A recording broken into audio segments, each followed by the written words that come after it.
All right. Well, welcome to the Grok 3 presentation.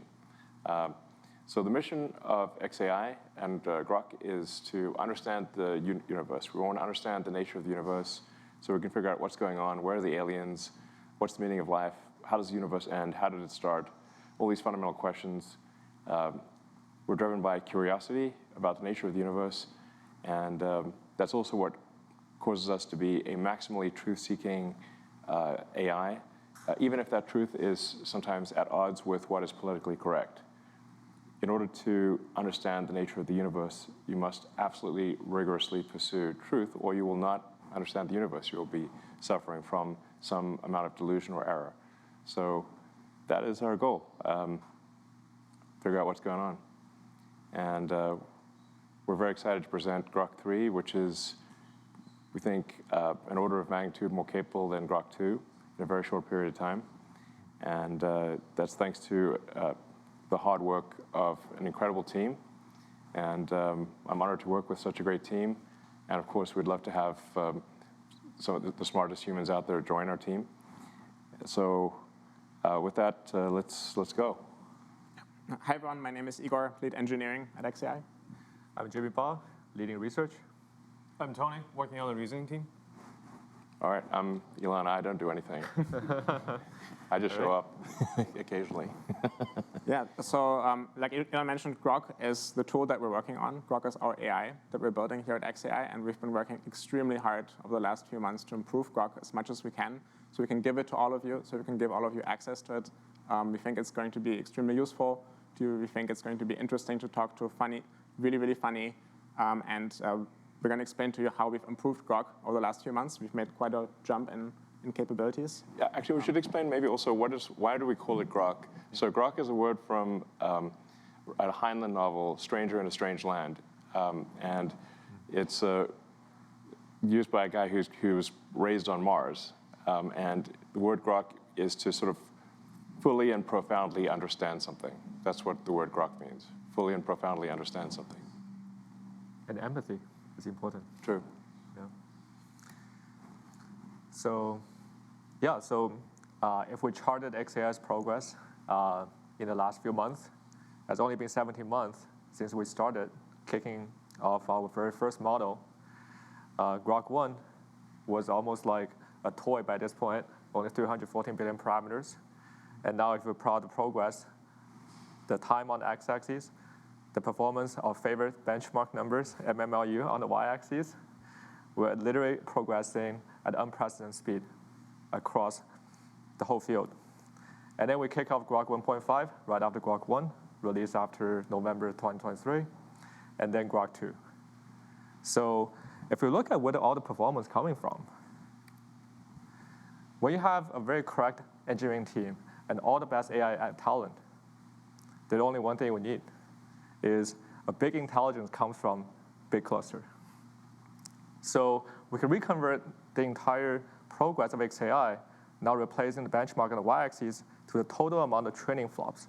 That is, how many GPUs we can run at any given time to train our large language models, to compress the entire internet. So after Grok 2... All human knowledge, really. That's right. Yeah, internet being part of it, but it's really all human knowledge, everything. Yeah, the whole internet fits into a USB stick at this point. It's like all the human tokens, yeah. That's right. Yeah. Very soon into the real world. Yeah. So we had so much trouble, actually, training Grok 2 back in the days. We kicked off the model around February, and we thought we had a large amount of chips, but turned out we can barely get 8K training chips running coherently at any given time. And we had so many cooling and power issues. I think you were there in the data center. Yeah, it was like really sort of more like 8K chips on average at 80% efficiency, more like 6,500 effective H100s training for several months. But now we're at 100K. So yeah, that's right. More than 100K. That's right. So what's the next step, right? So after Grok 2, so if we want to continue to accelerate, we have to take the matter into our own hands. We have to solve all the coolings, all the power issues, and everything. Yeah. So in April of last year, Elon decided that really the only way for xAI to succeed, for xAI to build the best AI out there, is to build our own data center. So we didn't have a lot of time, right, because we wanted to give you Grok 3 as quickly as possible. So really, we realized we have to build the data center in about 4 months. It turned out it took us 122 days to get the first 100K GPUs up and running, and that was a monumental effort to be able to do that. We believe it's the biggest fully connected H100 cluster of its kind. We didn't just stop there. We actually decided that we need to double the size of the cluster pretty much immediately if we want to build the kind of AI that we want to build. So we then had another phase, which we haven't talked about publicly yet. So this is the first time that we're talking about this, where we doubled the capacity of the data center yet again. And that one only took us 92 days. So we've been able to use all of these GPUs, use all of this compute to improve Grok in the meantime. And basically today we're going to present you the results of that, the fruits that came from that. That's right. So that's so all the paths, all the roads leads to Grok 3. 10x more compute. More than 10x, really. Yeah, really. Like maybe 15x-ish. Yep, compared to our previous generation model. And Grok 3 finished the pre-training early January. And we started, the model is still currently training, actually. So this is a little preview of our benchmark numbers. So we evaluated Grok 3 on 3 different categories: on general mathematical reasonings, on general knowledge about STEM and science, and then also on computer science, coding. So AIME, American Invitational Math Examination, hosted once a year. And if we evaluate the model performance, we can see that the Grok 3 across the board is in a league of its own. Even its little brother, Grok 3 Mini, is reaching the frontier across all the other competitors. So you would say, well, at this point, all these benchmarks, you're just evaluating the memorization of the textbooks, memorization of the GitHub repos. How about the real-time usefulness? How about we actually use those models in our product? So what we did instead is we actually kicked off a blind test of our Grok 3 model, codenamed Chocolate. It's pretty hot. Yeah, hot chocolate. Been running on this platform called Chatbot Arena for 2 weeks. I think the entire X platform at some point speculated this might be the next generation of AI coming our way. So how this Chatbot Arena works is that it strips away the entire product surface, right? It's just raw comparison of the engine of those AGIs, the language models themselves, and place the interface where the user will submit one single query, and you get to show 2 responses. You don't know which model they come from, and in the end, you make the vote. So in this blind test, Grok 3, an early version of Grok 3, already reached like 1,400. No other models has reached an ELO score, head-to-head comparison to all the other models at this score. And it's not just one single category. It's 1,400 aggregated across all the categories in chatbot capabilities, instruction following, coding. So it's #1 across the board in this blind test. And it's still climbing, so we actually have to keep updating it. So it's 1,400, about 1,400 and climbing. Yeah, in fact, we have a version of the model that we think is already much better than the one that we tested here. Yeah. We'll see, how far it gets, but that's the one that we're, working on, or talking about today. Yeah. So actually, one thing, if you're using Grok 3, I think you may notice improvements almost every day, because we're continuously improving the model. So literally, even within 24 hours, you'll see improvements. Yep. So, but we believe here at xAI, getting the best pre-training model is not enough. That's not enough to build the best AI. And the best AI need to think like a human. You need to contemplate about all the possible solutions, self-critique, verify all the solutions, backtrack, and also think from the first principle. That's a very important capability. So we believe that as we take the best pre-trained model and continue training it with reinforcement learning, it will elicit the additional reasoning capabilities that allows the model to become so much better and scale not just in the training time, but actually in the test time as well. So we already found the model is extremely useful internally for our own engineering, saving hours of time, hundreds of hours of coding time. So Igor, you're the power user of our Grok 3 reasoning model. So what are some use cases? Yeah, so like Jimmy said, we've added advanced reasoning capabilities to Grok, and we've been testing them pretty heavily over the last few weeks in order to give you a little bit of a taste of what it looks like when Grok is solving hard reasoning problems. So we prepared 2 little problems for you. One comes from physics, and one is actually a game that Grok is going to write for us. When it comes to the physics problem, what we want Grok to do is to plot a viable trajectory to do a transfer from Earth to Mars, and then at a later point in time, a transfer back from Mars to Earth. And that requires some physics that Grok will have to understand. So we're going to challenge Grok, come up with a viable trajectory, calculate it, and then plot it for us so we can see it. And yeah, this is totally unscripted, by the way. That's the entirety of the prompt, which should be clarified, is that there's nothing more than that. Yeah, exactly. This is the Grok interface, and we've typed in this text that you can see here, generate code for an animated 3D plot of a launch from Earth, landing on Mars, and then back to Earth at the next launch window. And we've now kicked off the query, and you can see Grok is thinking. So part of Grok's advanced reasoning capabilities are these thinking traces that you can see here. You can even go inside and actually read what Grok is thinking as it's going through the problem, as it's trying to solve it. Yeah, we should say, we are doing some obscuration of the thinking so that our model doesn't get totally copied instantly. So there's more to the thinking than is displayed. Yeah, and because this is totally unscripted, there's actually a chance that Grok might make a little coding mistake, and it might not actually work. Just in case, we're going to launch 2 more instances of this, so if something goes wrong, we'll be able to switch to those and show you something that's presentable. Right, so we're kicking off the other 2 as well. And like I said, we have a second problem as well.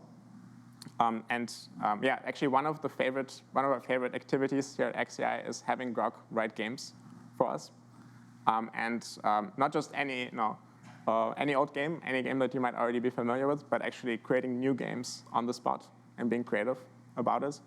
So one example that we found was really, really fun is create a game that's a mixture of the 2 games, Tetris and Bejeweled. So this is maybe an important thing. Obviously, if you ask an AI to create a game like Tetris, there are many examples of Tetris on the internet or a game like Bejeweled, whatever. It can copy it. What's interesting here is it achieved a creative solution combining the 2 games that actually works and is a good game. Yeah, we're seeing the beginnings of creativity. Yeah. Fingers crossed that we can recreate that. But hopefully it works. Hopefully it works. It would be embarrassing if it doesn't. So actually, because this is a bit more challenging, we're going to use something special here, which we call Big Brain. That's our mode in which we use more computation, which use more reasoning for Grok, just to make sure that there's a good chance here that it might actually do it.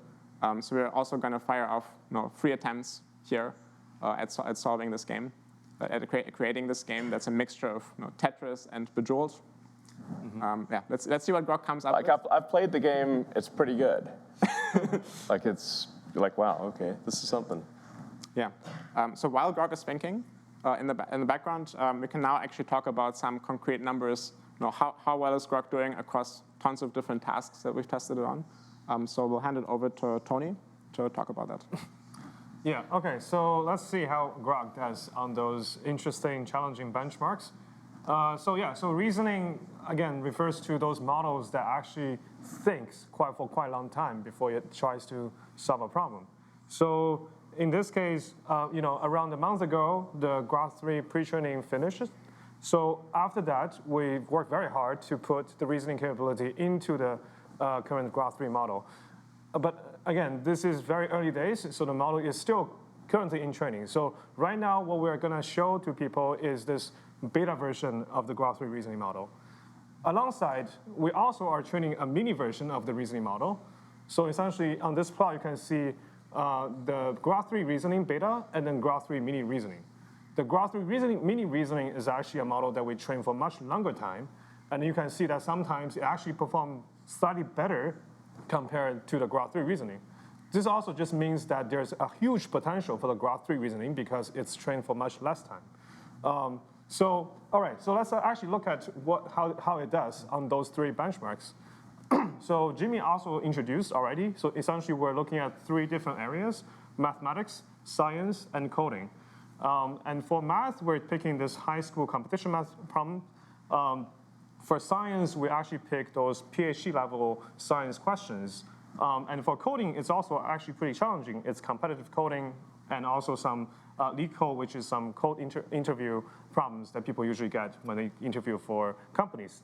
So on those benchmarks, you can see that the Grok 3 actually performed quite well across the board compared to other competitors. Yeah, so it's pretty promising. These models are very smart. Yeah. Yeah. So Tony, what are those shaded bars? Yeah, so I'm glad you asked this question. So for those models, because it can reason, it can think, you can also ask them to even think longer. You can spend more what we call test and compute, which means you can spend more time to reason, to think about a problem before you spit out the answer. So in this case, the shaded bar here means that we just ask the model to spend more time. It can solve the same problem many times before it tries to conclude what is the right solution. And once you give this compute or this kind of budget to the model, it turns out the model can even perform better. So this is essentially the shaded bar in those plots. Mm-hmm. Right. So I think this is really exciting, right? Because now, instead of just doing one chain of thoughts with AI, why not do multiple all at once? Yes. So that's a very powerful technique that allows us to continue to scale the model capabilities after training. And people often ask, are we actually just overfitting to the benchmarks? Yes. So how about generalization? So yes, I think, this is definitely a question that we are asking ourselves, whether we are overfitting to those current benchmarks. Luckily, we have a real test. So about 5 days ago, AIME 2025 just finished. This is where high school students compete in this particular benchmark. So we got this very fresh new competition, and then we asked our 2 models to compete on the same benchmark, the same exam. And it turns out, very interestingly, the Grok 3 reasoning, the big one, actually does better on this particular new fresh exam. This also means that the generalization capability of the big model is stronger, much stronger compared to the smaller model. If you compare to the last year's exam, actually this is the opposite. The smaller model kind of learns the previous exams better. So yeah, so this actually shows some kind of true generalization from the model. That's right. So 17 months ago, our Grok 0 and Grok 1 barely solved any high school problems. That's right. And now we have a kid that just already graduated. The Grok is ready to go to college. Is that right? Yeah. I mean, it won't be long before it's simply perfect. The human exams won't be they'll be too easy. Yeah. And internally, we actually, as the Grok continue evolves, we're going to talk about what we're excited about. But very soon, there will be no more benchmark left. Yeah. Yeah, one thing that's quite fascinating, I think, is that we basically only trained Grok's reasoning abilities on math problems and competitive coding problems. Mm-hmm. Right? So very specialized kinds of tasks, but somehow it's able to work on all kinds of other different tasks. So including creating games, lots and lots of different things. And what seems to be happening is that basically Grok learns this ability to detect its own mistakes in its thinking, correct them, persist on a problem, try lots of different variants, pick the one that's best. So there are these generalizing abilities that Grok learns from mathematics and from coding, which it can then use to solve all kinds of other problems. So that's pretty. I mean, reality is the instantiation of mathematics. Mm-hmm. That's right. And one thing we're actually really excited about, that going back to our founding mission, is what if one day we have a computer just like Deep Thought that utilize our entire cluster just for that one very important problem in the test time. And all the GPU turned on, right? So I think back then we were building the GPU clusters together. You were plugging cables. And I remember that when we turned on the first initial test, you can hear all the GPUs humming in the hallway. That's almost feel like spiritual. Yeah, that's actually a pretty cool thing that we're able to do, that we can go into the data center and tinker with the machines there. So for example, we went in and we unplugged a few of the cables and just made sure that our training setup is still running stably. So that's something that I think most AI teams out there don't usually do, but it's actually totally unlocks like a new level of reliability and what you're able to do with the hardware. So Okay, so when are we going to solve Riemann? So the easiest solution is to numerate over all possible strings. And as long as you have a verifier, enough compute, you'll be able to do it. Okay. My projection will be, What's your guess? What does your neural net calculate?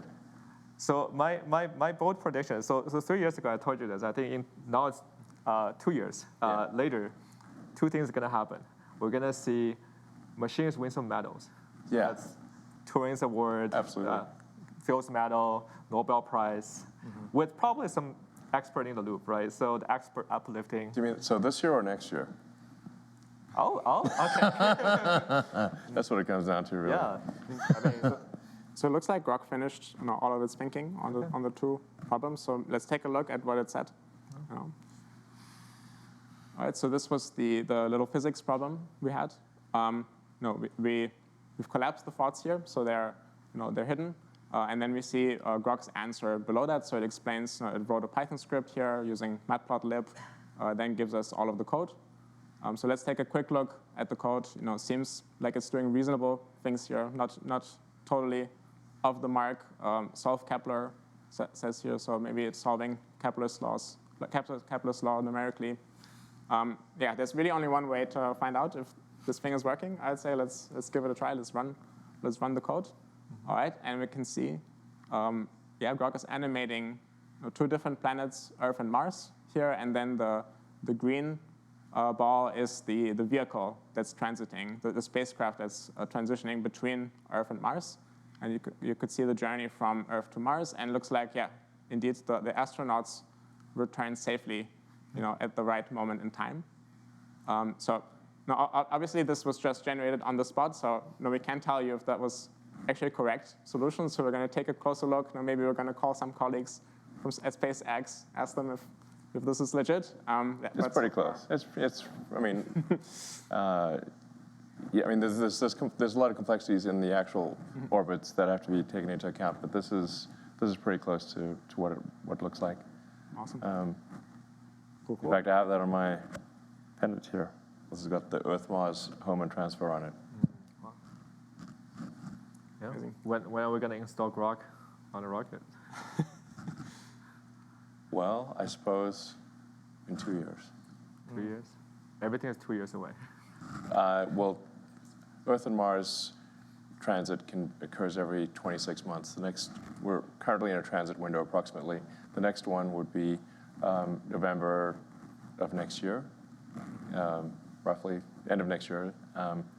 And if all goes well, SpaceX will send Starship rockets to Mars, and with Optimus robots and Grok.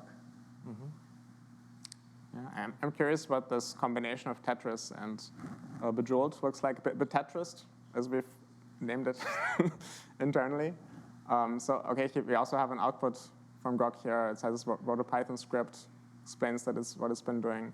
If you look at the code, there's some constants that are being defined here, some colors. Then the trominos, the pieces of Tetris are there.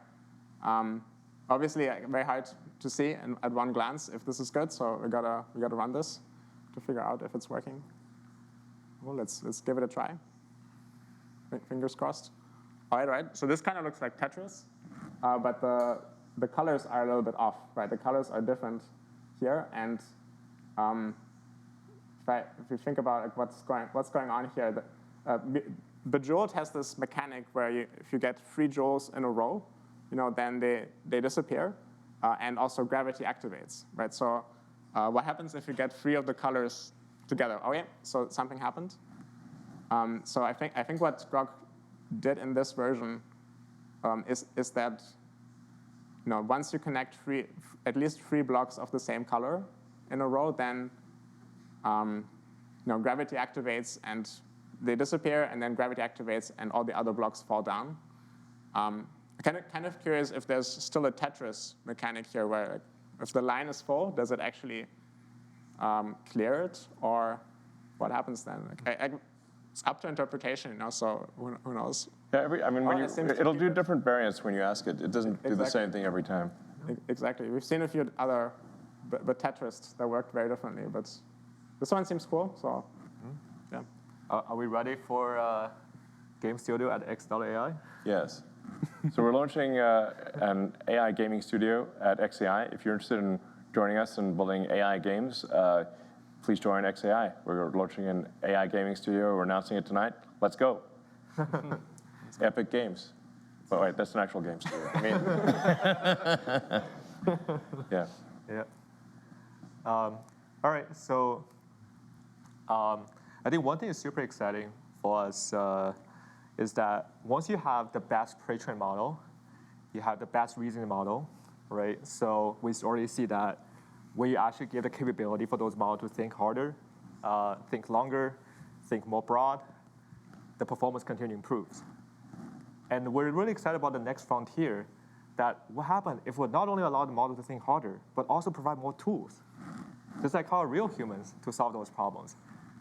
For real humans, we don't ask them to solve Riemann hypothesis just with a piece of pen and paper, no internet. So with all the basic web browsing, search engine, and code interpreters, that builds the foundations, and the best reasoning model builds the foundations for the Grok agent to come. So today we're actually introducing a new product called DeepSearch. That is the first generation of our Grok agents that not just helping the engineers and researchers and scientists to do coding, but actually help everyone to answer questions that you have day to day. It's a kind of like a next generation search engine that really help you to understand the universe. So you can start asking questions like, for example, hey, when is the next Starship launch day, for example? So let's try that, if we get the answer.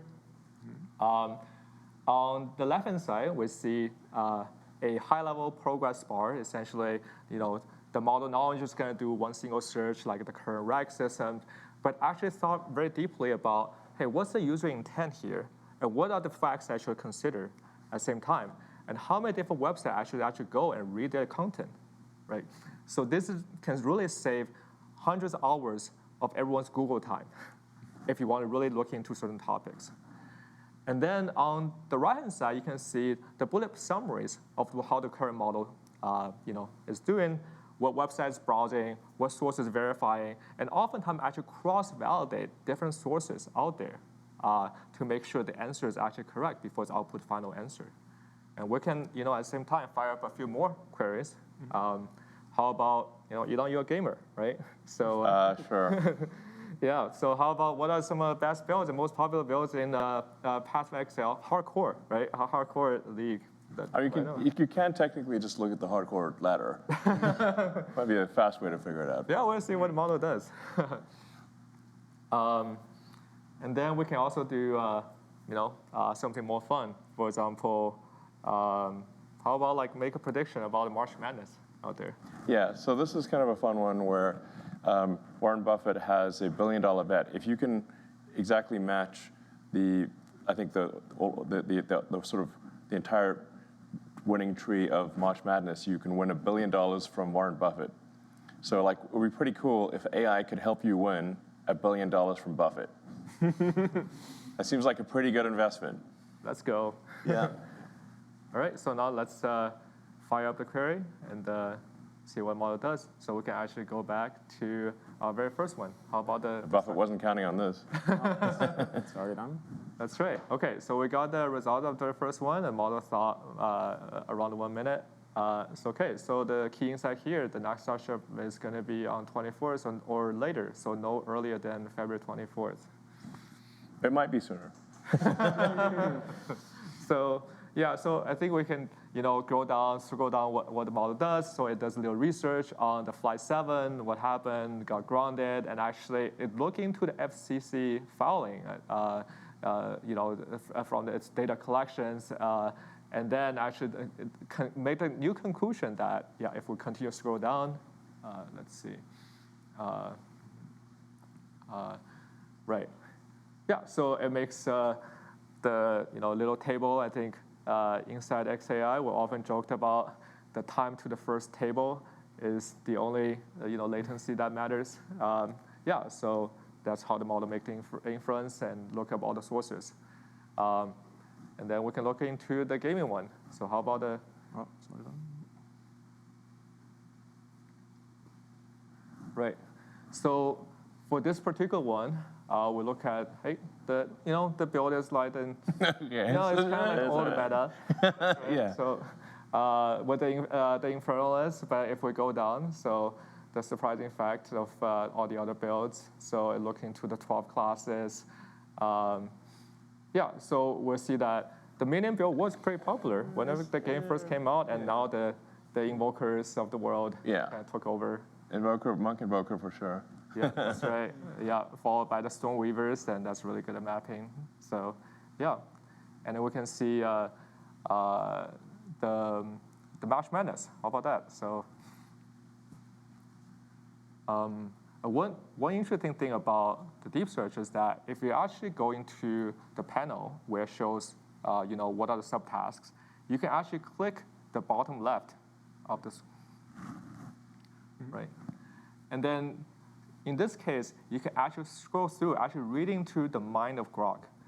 What informations does the model actually think about are trustworthy, what are not? How does it actually cross-validate different information sources?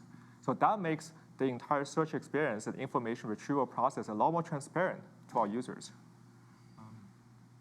And this is much more powerful than any search engine out there. You can literally just tell it, only use sources from X, and it will try to respect that. Yeah. And so it's much more steerable, much more intelligent than. I mean, it really should save you a lot of time. So something that might take you half an hour or an hour of researching on the web or searching social media, you can just ask it to go do that and come back, and 10 minutes later, it's done an hour's worth of work for you. That's really what it comes down to. Exactly. And maybe better than you could have done it yourself. Yeah. Think about you have infinite amount of interns working for you. Now you can just fire up all the tasks and come back a minute later. So this is going to be an interesting one. So March Madness had not happened yet. So I guess we have to follow up with a next live stream. Yeah. And it seems like pretty good. Like $40 might get you $1 billion. $40 subscription. That's right. I mean, my work. So yeah. So when are the users gonna have their hands on Grok 3? Yeah. So the good news is we've been working tirelessly to actually release all of these features that we've shown you. The Grok 3 base model with amazing chat capabilities. That's really useful. That's really interesting to talk to. The deep search, the advanced reasoning mode, all of these things. We want to roll them out to you today, starting with the Premium Plus subscribers on X. So it's the first group that will initially get access. Make sure to update your X app if you want to see all of the advanced capabilities, because we just released the update now as we're talking here. Yeah, if you're interested in getting early access to Grok, then sign up for Premium Plus.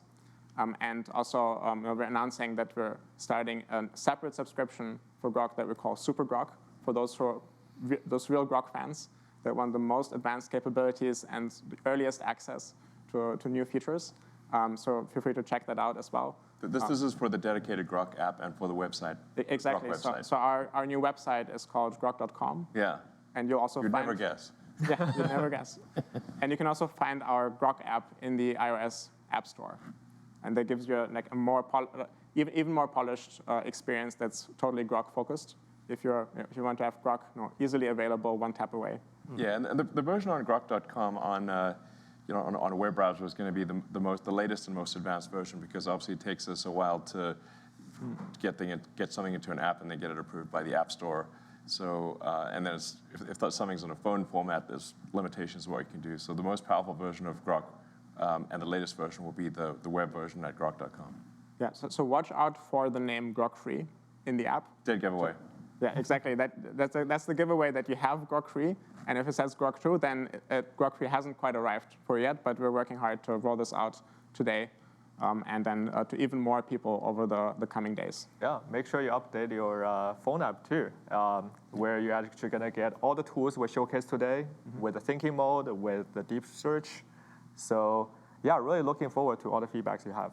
Yeah, and I think we should emphasize that this is kind of a beta, like meaning that you should expect some imperfections at first, but we will improve it rapidly almost every day. In fact, every day I think it'll get better. So if you want a more polished version, I'd like maybe wait a week, but expect improvements literally every day. And then we're also going to be providing a voice interaction, so you can have conversational. In fact, I was trying it earlier today. It's working pretty well, but needs a bit more polish. The sort of way where you can just literally talk to it like you're talking to a person. That's awesome. It's actually, I think, one of the best experiences of Grok. But that's probably about a week away. Yeah. So with that said, Cool. I think we might have some audience questions. Sure. yeah. Today. All right. So let's take a look. Yeah, let's take a look. The audience from the X platform. Yeah. Cool. So the first question here is, when Grok Voice Assistant? When is it coming out? Yeah, as soon as possible, just like Elon said, just a little bit of polishing away from being released to everybody. Obviously, it's going to be released in an early form, and we're going to rapidly iterate on that. Yep. And the next question is like, when will Grok 3 be in the API? So this is coming in the Grok 3 API with both the reasoning models and deep search is coming your way in the coming weeks. We're actually very excited about the enterprise use cases of all these additional tools that now Grok has access to, and how the test time compute and tool use can actually really accelerate all the business use cases. Another one is, will voice mode be native or text-to-speech? So I think that means, is it going to be one model that is understanding what you say and then talking back to you, or is it going to be some system that has text-to-speech inside of it? And the good news is it's going to be one model, like a variant of Grok 3 that we're going to release, which basically understands what you're saying and then generates the audio directly from that. So very much like Grok 3 generates text, that model generates audio. And that has a bunch of advantages. I was talking to it earlier today, and it said, "Hi, Igor," reading my name probably from some text that it had.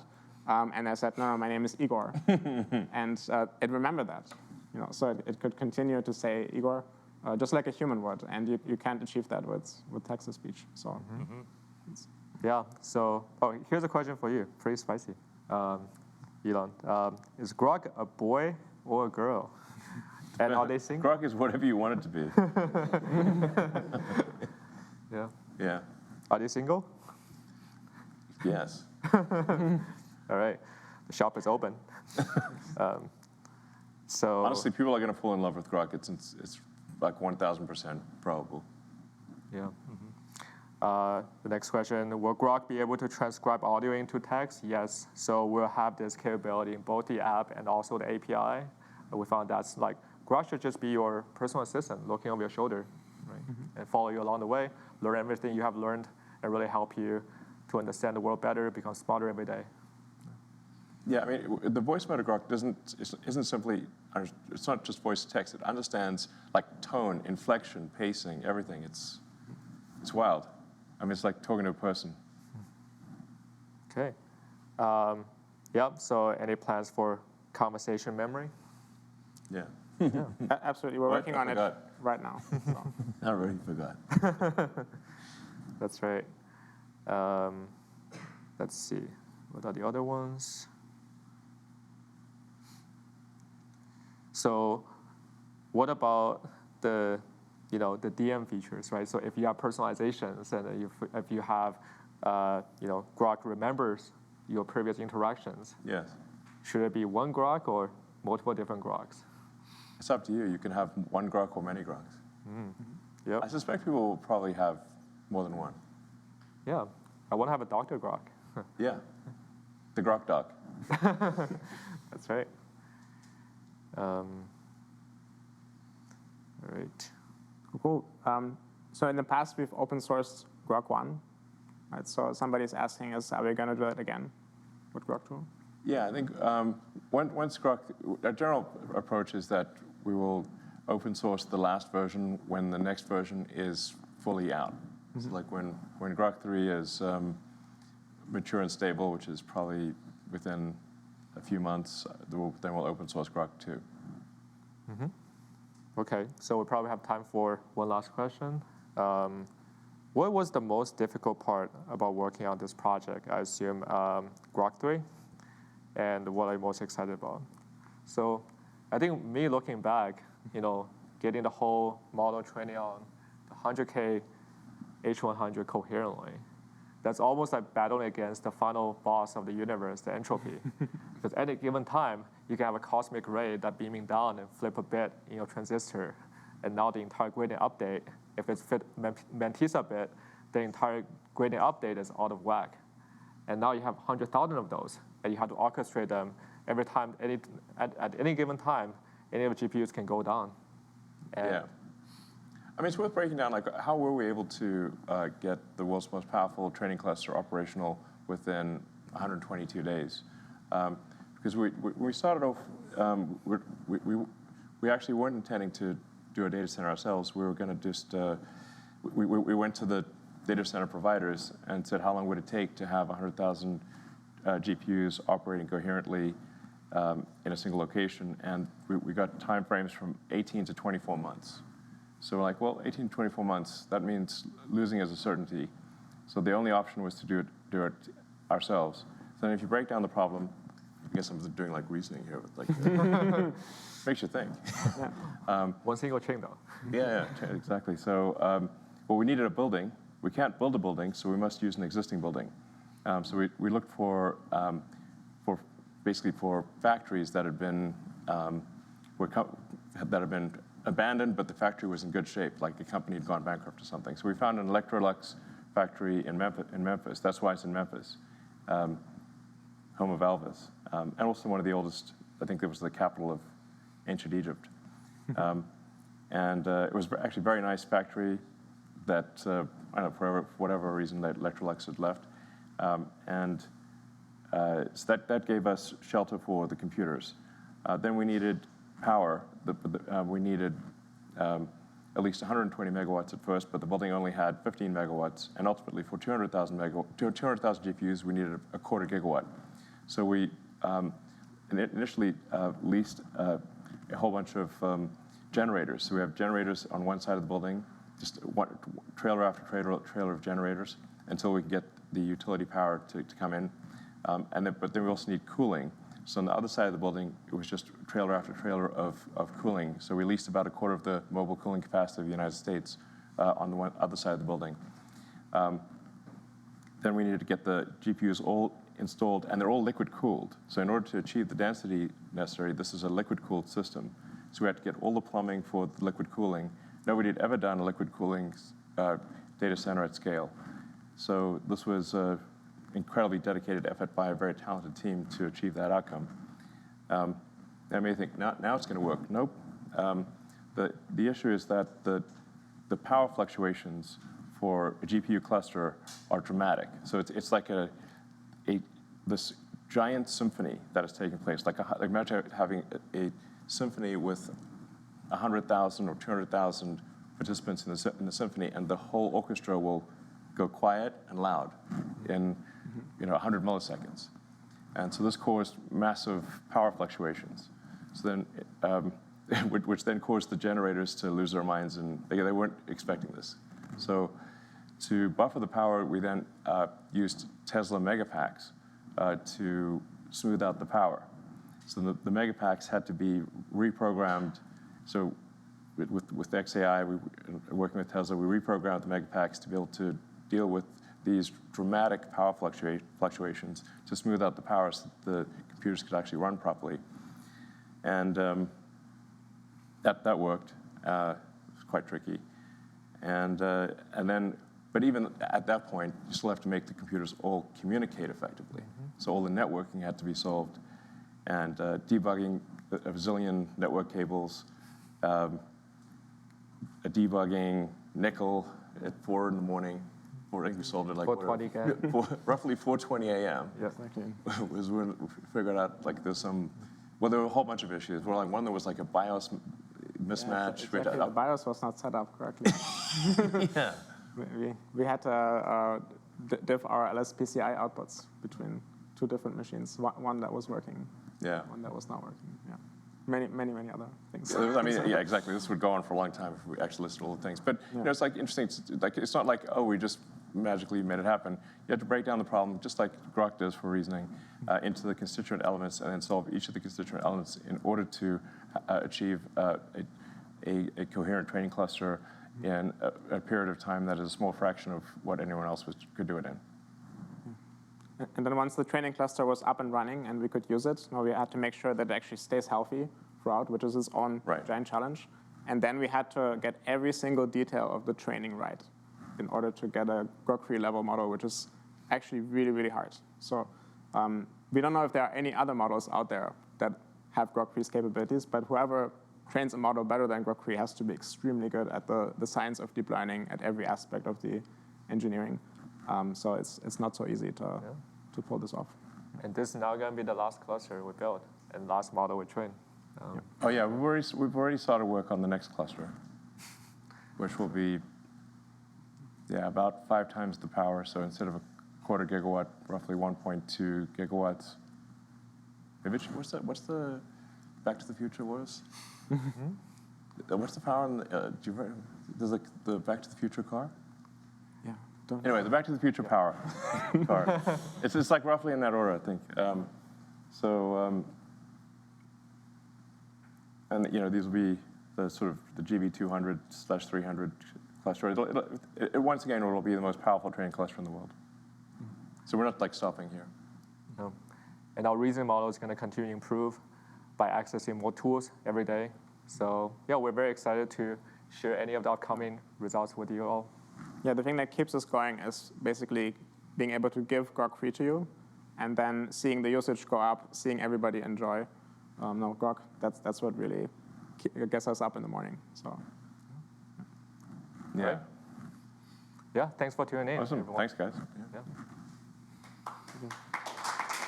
Hey, Grok, what's up? Can you hear me? I'm so excited to finally meet you. I can't wait to chat and learn more about each other. I'll talk to you soon.